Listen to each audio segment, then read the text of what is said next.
The mindset that we were at as a company at that point was, let's throw as much up against a wall and see what sticks. Welcome to the Product Market Fit Show, brought to you by Mistral, a seed stage firm based in Canada. I'm Pablo. I'm a founder turned VC. My goal is to help early stage founders like you find product market fit. Today we have Jay, the co-founder and CPO of Bold Commerce. Bold is an e-commerce company that provides checkout-related products for e-commerce merchants. They're based in Winnipeg. They have 400 employees and have raised $50 million to date. And the topic of today's episode is how to launch an SMB product. Jay, welcome to the show. It's a pleasure having you here. Thanks for having me, man. Really honored to be here. I'm looking forward to this chat, especially because SMB is just such an interesting space, especially for startups, right? I mean, if you think about consumer, SMB, and enterprise, in the consumer side, it's the wallet is not the same as SMB. The value props are not as clear as SMB because SMB is a business, and so if you could provide clear ROI, there's real spend there to be had. On the other side, enterprise, you got to go through procurement, you got to go through long sales cycles, and that's not easy for a startup. Not to say you can't build great consumer and enterprise businesses, but SMB is kind of the sweet Goldilocks in the middle. And so I'm curious to explore that space. Now, the flip side of that is because it's such an interesting space for startups, there's a lot of noise. There's a lot of activity in the SMB space. And so, today we're going to really chat about how you launch a particular product, Kick Booster. And the context of it all, for listeners is, Bold Commerce, unlike many startups out there, I mean, most startups have one product. Bold Commerce, you guys have dozens of products, which means you've launched, dozens and dozens of products, and you have a lot of experience with launching products. And so today we'll dive right into one of them. And just maybe a little bit of background, Kick Booster is a platform for crowdfunders to manage their affiliate and influencer campaigns. And so let's start right at the beginning, Jay. Like, kind of where was the company at when you came up with Kick Booster, and what's the origin story there? How did you come up with this product? Yeah, for sure. Bold was started in 2012. Kick Booster came about around the end of 2014. The mindset that we were at as a company at that point was, let's throw as much up against a wall and see what sticks. We were early, very scrappy, willing to move fast, maybe make mistakes, iterate. And often a startup early on, you can, that's one of your superpowers as a startup is you can iterate at very quickly. As you grow, it actually, your output increases, but speed actually sometimes slows down. You introduce more, you're a little bit more careful about security and QA processes and other things that are important. But just, in your early days, you're able to move fast. So, we had this mindset of, we knew we cared about commerce and we knew we wanted to solve problems for merchants. And we had a lot of ideas of what that meant. So we really approached it as trying a lot of different things. And that's kind of how we became this company with a suite of products. They all revolve though around commerce. Kick Booster was an interesting one. And because it falls a little bit outside of what you might think of as commerce, but we agree that it's part of the commerce journey for a lot of brands, and that is this crowdfunding experience, and it's the way a lot of brands launch now. Instead of going to a bank to get a loan or maybe to get investors, you crowdfund your product, you get some money. It doesn't just get you money; it also validates the idea, and it gets a lot of early backers who also then become little mini advocates. And if you've ever met someone who's backed something on Kickstarter, they've probably told you about it because they're excited about it. You have this little mini ambassador for the product as well too. So it's a great way to launch a product. And so actually, someone we knew, they were a partner and a friend, actually had this concept. We ended up doing it together, but this was how it came about. He had this idea for affiliate tracking for crowdfunding. And what that means is, if you think about an e-commerce website, affiliate is easy to do. Someone posts a link somewhere. It could be on a YouTube, social media. It can be in an email. Like most of the links you click in BuzzFeed or Mashable or somewhere else, those are affiliate links. If they're talking about a product and you click on that product, and if you end up buying that product, that brand is paying Mashable 10, 20%. And if you Google top 10 sunglasses, all of Google's search results are going to be a whole bunch of pages that have top 10 sunglasses for the beach, for fishing, for golf. And those are all affiliate sites. Like any ones of those you click. And usually, fun fact, they're ranked top to bottom based off of how much money they make off of affiliates. They're not really, has nothing to do with the quality of the sunglasses. But so that all existed for e-commerce stores. But in the crowdfunding space, it was impossible to do. And there was companies like Mashable was some of them, and there was others that would do like these Kickstarter review videos.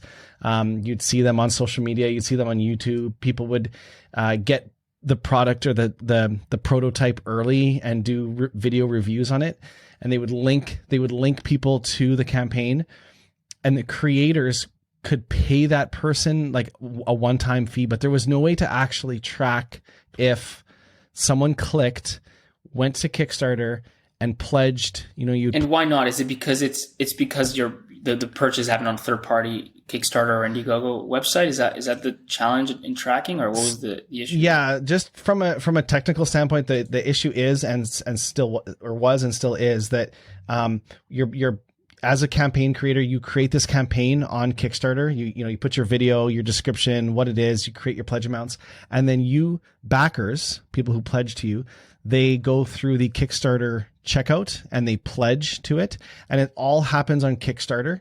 And then it's a Kickstarter thank you page, Kickstarter demand. You have no access to the thank you page, if you will, or anything post checkout. So you can't put your scripts on, you can't put your Google Analytics in there. You can't, Google Analytics is one thing that you can do.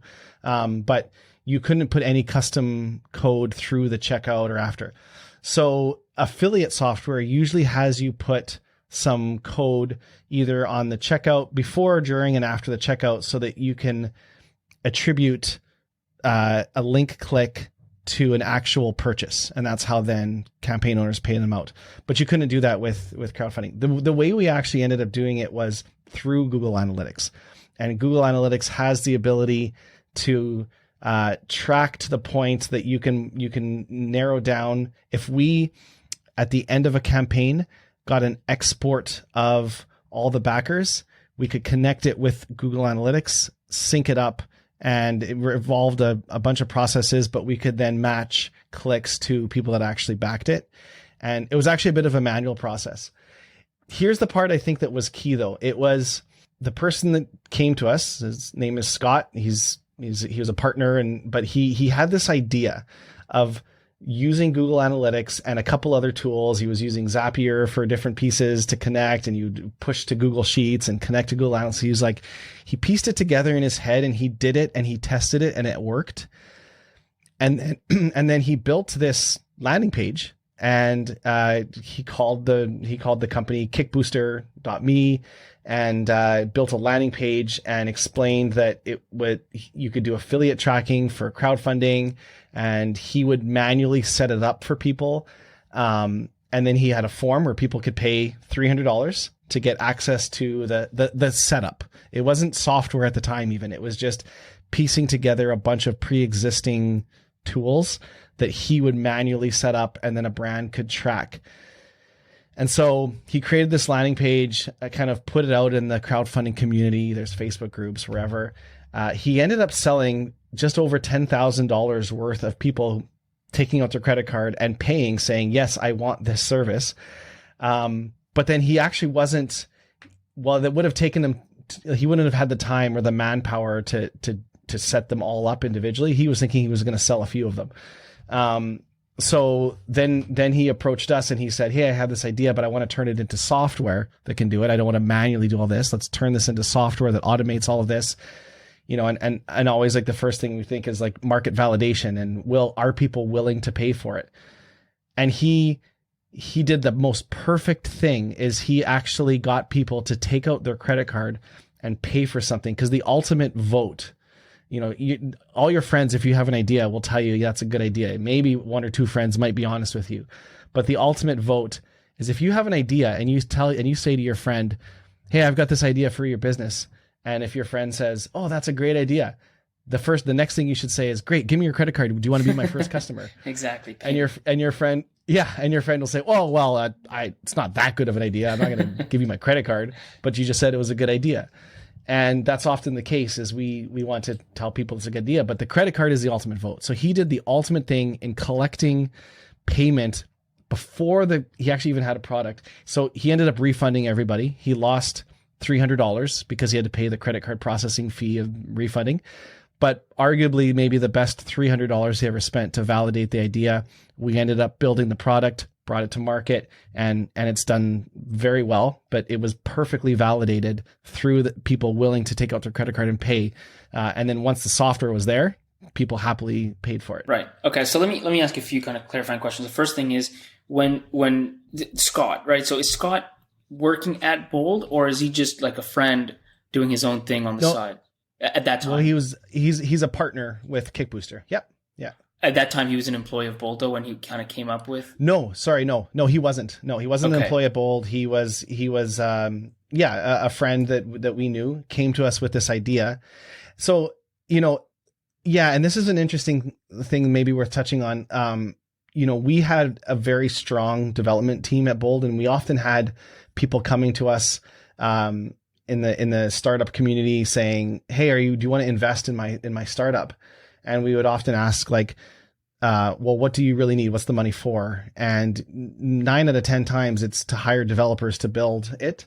So what we decided as a company is Bold isn't a company that invests in startups as a company, but what we decided, we took a portion of our company and we called it Bold Labs. And we took about 25% of the company, and we worked on kind of experimental things that were loosely aligned to our core thing, which was commerce. How big was the company back then? How many people were there? Between 50 and 60 people. So we weren't super big yet, but enough that we could have a small team experimenting with some of the stuff. Like, I think it probably took like 3 to 4 people and maybe 3 or 4 months to build out the first MVP. Timing, obviously is quite an important thing when you think about, launching new products.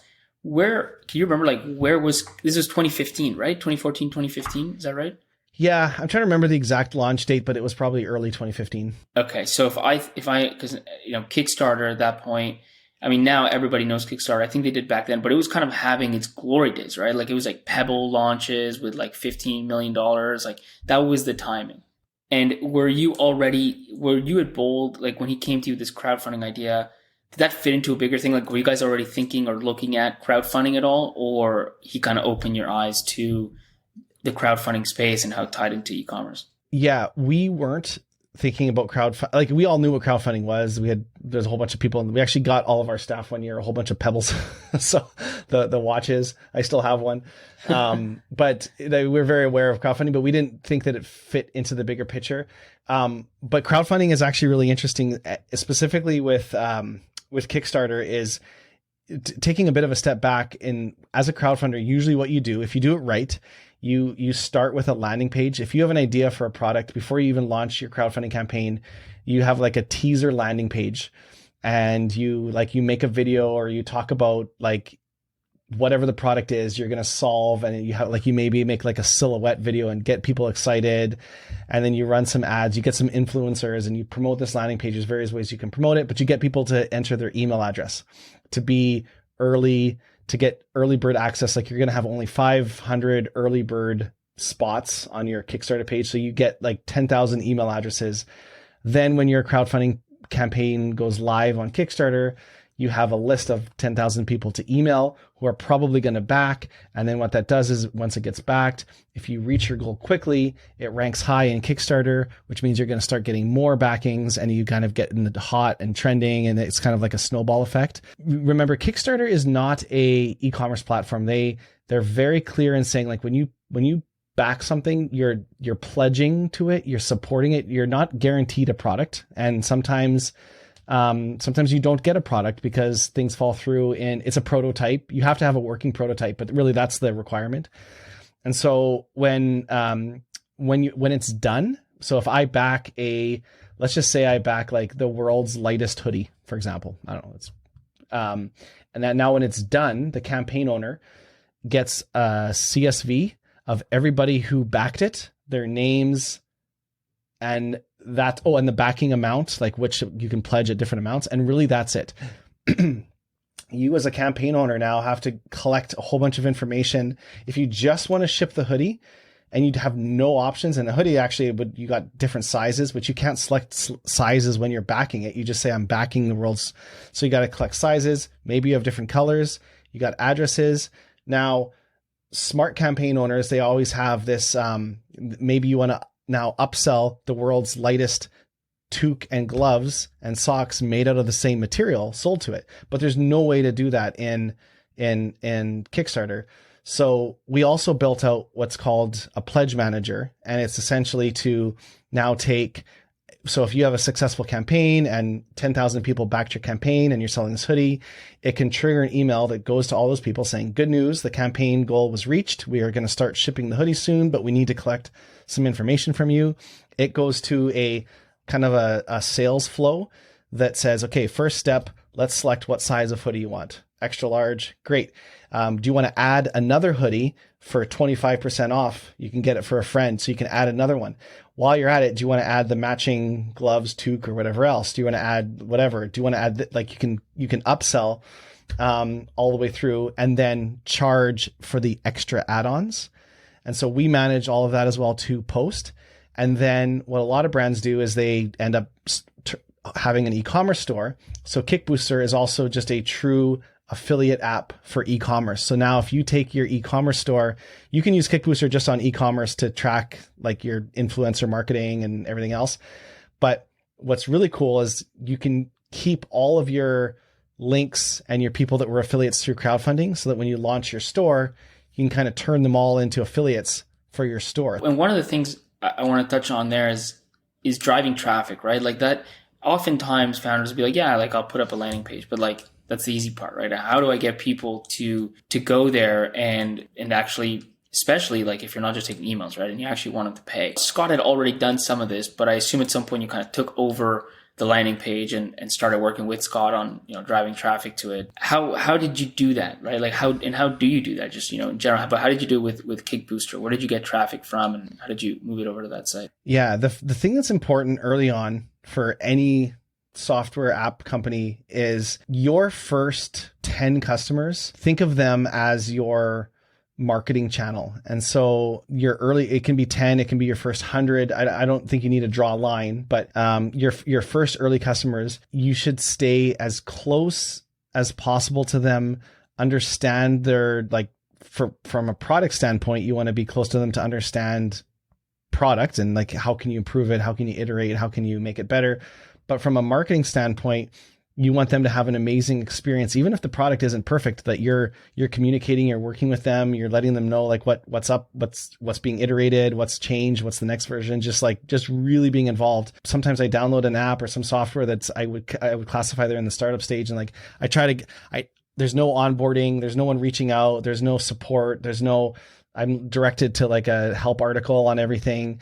The chatbot, just not a person. It's the most annoying thing in the world. And it's just a horrible experience. You think about some of the companies that have really blown up is they leverage their existing customers. And so that's the part I really want to dig on. Like, I think once you have 10 or 20 customers, it doesn't necessarily easy, but you can understand the kind of techniques to get those to refer and just, provide a great experience. But how do you get those 20 customers? And what does that mean? Like you post on a forum, like, the details of it, right? Like you post on a forum and you're like, hey, check this out. Like, yeah, we leveraged a lot of different communities. So there's forums, there's like, a lot of communities where Facebook groups, and forums where there's like help forums, people ask questions like, how do I know? And you can look for specific things. Like, how do I know how much my people sending links, or what's a great way? Like, everyone who has a Kickstarter campaign is looking to drive traffic. And we had this tool that helped with that. And so we knew it worked. We knew it was a great resource. And so we had to just find people looking to drive traffic. We also, another way we did it was we found people that were already leveraging community. So there was this one brand that, they had a lot of, there was like an outdoor, like backpack, different things. So they had a lot of people doing YouTube reviews on their products. I guess what they did was they had they had a campaign, and then they did make a whole bunch of prototypes, and they sent these prototypes out to a whole bunch of YouTubers who did like Kickstarter reviews. And so if you go on YouTube and you search like Kickstarter review, you'll see people doing reviews for Kickstarter products, because when that's a strategy of people running a campaign. But at the time, people were doing these reviews on YouTube and making no money because there was no way. Well, they probably had other ways that they were monetizing it through ads and through maybe they were paid like a one-time, like $1,000 fee one time for doing a review or something. Yeah. But we knew there was no, like, we were the world's first affiliate tracking software for Kickstarter. There was no one else before it. So we knew they were definitely not getting any affiliate revenue for it. So when we found campaigns that we saw, like if you take the campaign, take the title of the product, and then search that in YouTube and see if there's blogs and see if there's articles and see if there's YouTube, if there's content out there, we would just go to the campaign owner or go to the people writing the content and just say, hey, we have a tool that can help track every click through, whether you want to pay them or not, even if you don't, instead of giving them a link directly to your crowdfunding campaign, you could just use Kickbooster just to simply track. So did you do that? I mean, in a sense, like if you think about the strategy, right? Like you're solving a particular pain point. In this case, it's around affiliate marketing with crowdfunding campaigns. So you got to think about, okay, who's having this problem? And obviously it's people that are, hosting crowdfunding campaigns. So did you go after, you could just go on Kickstarter, look at all the crowdfunding campaigns and just start hitting everybody up. Is that what you did? Because it sounds like you went almost one step further, which is like, okay, the people that most want this they don't only have a Kickstarter campaign, they also are trying to do something like affiliate marketing. So they have a YouTube video of some third-party influencer, and so they're kind of closer to the problem. Is that kind of the way you thought about it? That's exactly the way we thought about it. We thought about they're already, often with software, if you find someone already doing a thing and your software makes that easier or makes that more trackable, or then you will have someone willing to take out their wallet and pay, because it's one less thing you have to convince them of. Like, we didn't have to convince those creators that, hey, you should have bloggers and YouTubers doing reviews on your campaign. They were already doing that. All we had to say was, we have a tool that can track everything you're already doing, can track every sale that comes through like, we noticed you have 7 blogs and there's 3 YouTubers doing reviews on your products. If you use Kickbooster, if they use this special link, they can track it all. They get a dashboard that they can see where all their backings are coming through. And if you want, you can incentivize them with like 10% or 20% or a referral bonus to people that back. I guess the takeaway there is the closer you can get to the problem, like a lot of times software is, you build software and you go around looking for a problem. If the problem already exists, it's there. You can like put your finger on it and your software just comes in between that. That's where you need to be. Yeah, that makes sense. And I like the example because, you have this kind of like, if you're selling to more traditional B2B, you can always cold call. And like, that's another way, you could just start calling, start dialing. Yeah, it's not really like the best way to qualify, but at least you could just do volume and do it every single day. But when you're selling, strictly online, and as more and more in the e-commerce world, as more and more people are, like, there's not really, you can't call these people. And so then you start thinking, and I do wonder what your thoughts are on this. Like, should I just pay for it? Like, should I just do Facebook ads and pay-per-click ads and just like start that way? Obviously those are super useful to leverage, but I wonder what your thinking is on the first, like getting those first 100 customers in an SMB context, whether you would ever say, yeah, I'll just go and run a pay-per-click campaign or a Facebook ad or IG or whatever, or whether you always would try and go to this more manual approach, which, take maybe more time consuming, but kind of makes sure you're really getting in front of the right people. I think Facebook, Instagram, LinkedIn ads, whatever you're running, I think they're fine if you're not just looking at it as customer acquisition. If it's looking at it to, okay, I need to get 100 customers. Like, if I just launched software today and I need 100 customers, because I'm going to take those 100 customers and I'm going to sell them up to the higher versions of my products. I'm going to offer them our full consulting package. I'm going to service the heck out of them. And if I can acquire them for a decent cost through social media, great. But if I have like one product I'm selling, it's $59 a month or something, and I have nothing else to add, like it's a bit of, very few people see success running just ads on social media. You have to have more, like that's like the tip that gets them in. And then you need to increase the value of those customers once they come in. If you have to do it, sure, it's fine. But like long term, it's not a strategy that wins, especially in SaaS, and most software now has a recurring billing model. And almost every this is such an important point. Almost every SaaS company has a growth curve that looks like this in the beginning. It goes up, and then it flattens, and I call it the subscription death curve. Right. And if you increase your spend, you just start hitting kind of higher and higher CAC. In other words, like you just can't, it's not like you can just dial up those 100 and make, okay, well, I'll just spend more money and get 1,000. You can, but your CAC will just go through the roof. Yeah. And the higher you get, like if you have 1 million customers and if you're churning 10%, like if you're churning 100,000, like you can't, there's only so the bucket is dry, so to speak. So what happens is, if that's how you build your business, I'm concerned. But the ones that I see that are very healthy, the majority of their traffic comes through referral channels. And so, if you think about and this is there's what's called a viral coefficient, and brands that grow virally, they track this. And so what this means is, if you look at like Clubhouse, like recently it took off like crazy. It's kind of gone down a little bit recently, but the reason it grew so fast is when you installed Clubhouse, you got 5 invites, and that was it. You didn't get 1, you didn't get unlimited, you got 5. So everyone thought strategically about like who they could invite.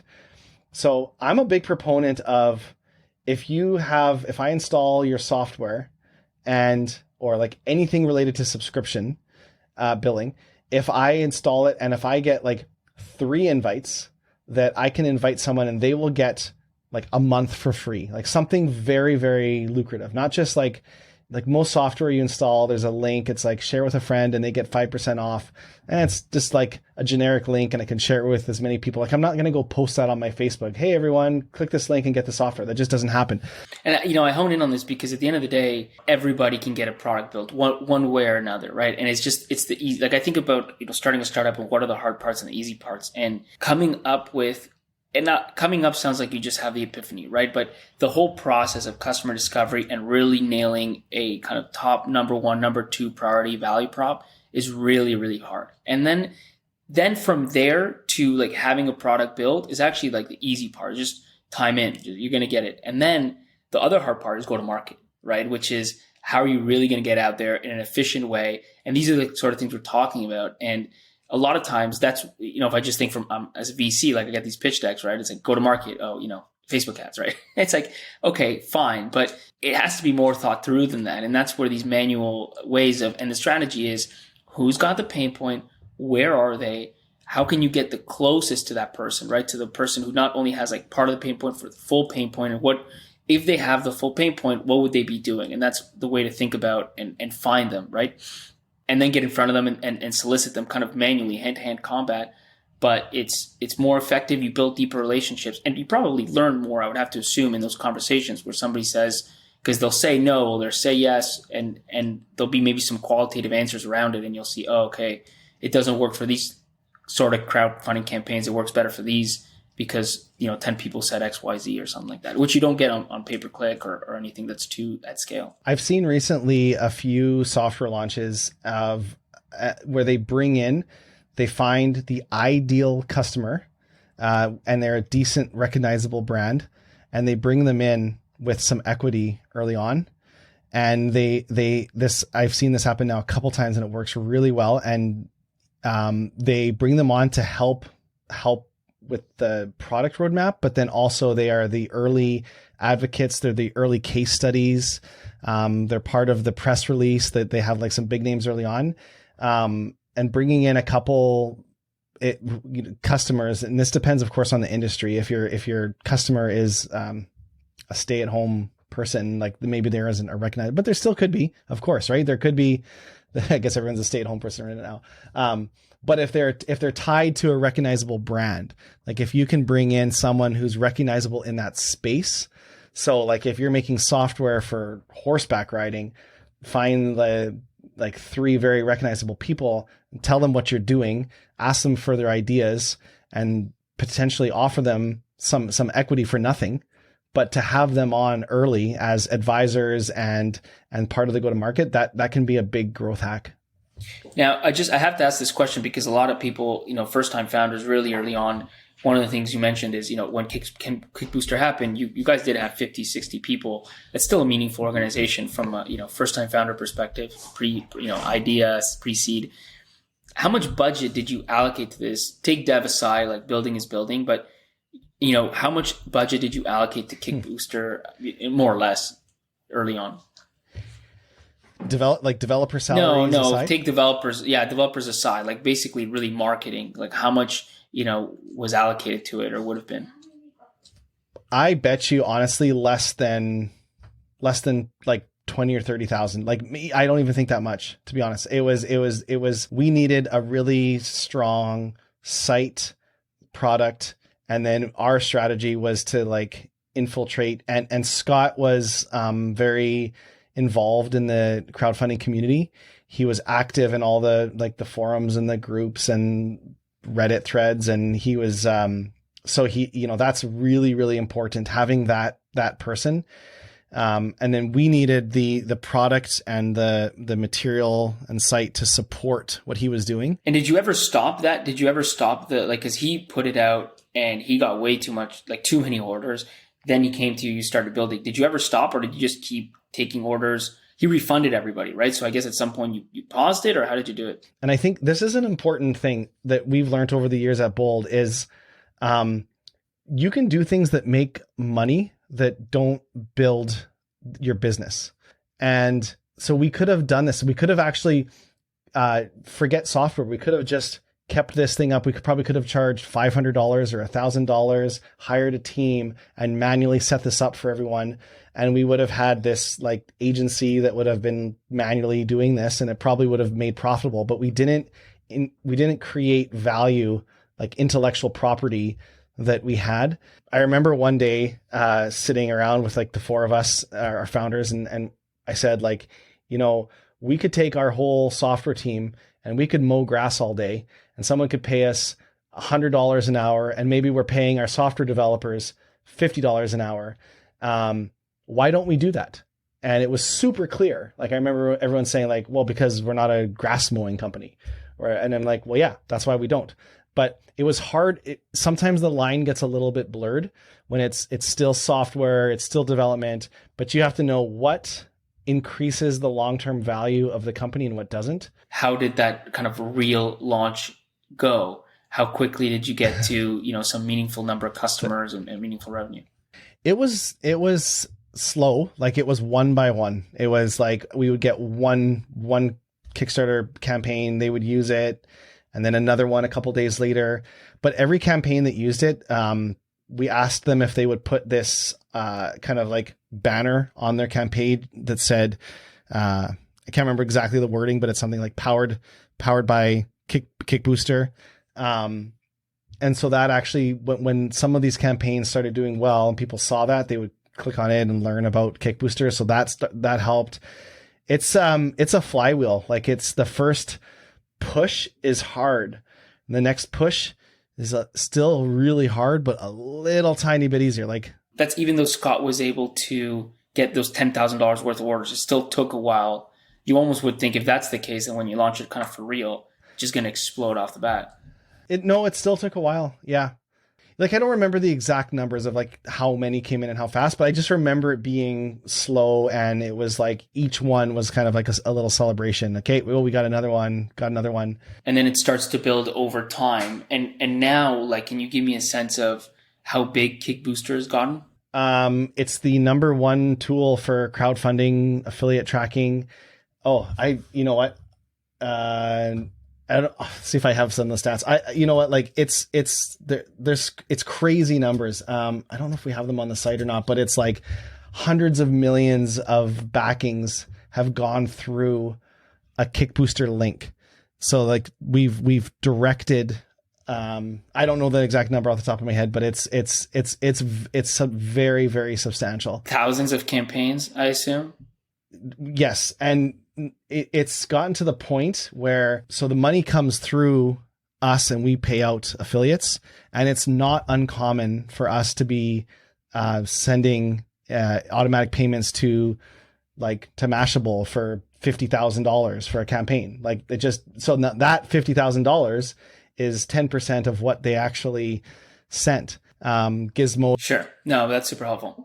All right. Well, look, we'll wrap it up there, Jay. This has been great. We've gone into a few, a bunch of different aspects of launching an SMB online, SMB e-commerce, but really this applies to any SMB SaaS, any SMB software that you're launching digitally, and really gone into the weeds around the most important pieces, which are figuring out a real pain point, validating it, and going to market in an efficient way and an effective way in order to really get in front of people who truly need your product. And that's led to incredible success for this one product within the other many products within Bolt Commerce, many of which are extremely successful as well. So thanks a lot, Jay. It's been a pleasure chatting with you today. It's been a lot of fun. Thanks for having me. Thanks so much for listening. If you want to see more content, check out pmf.show.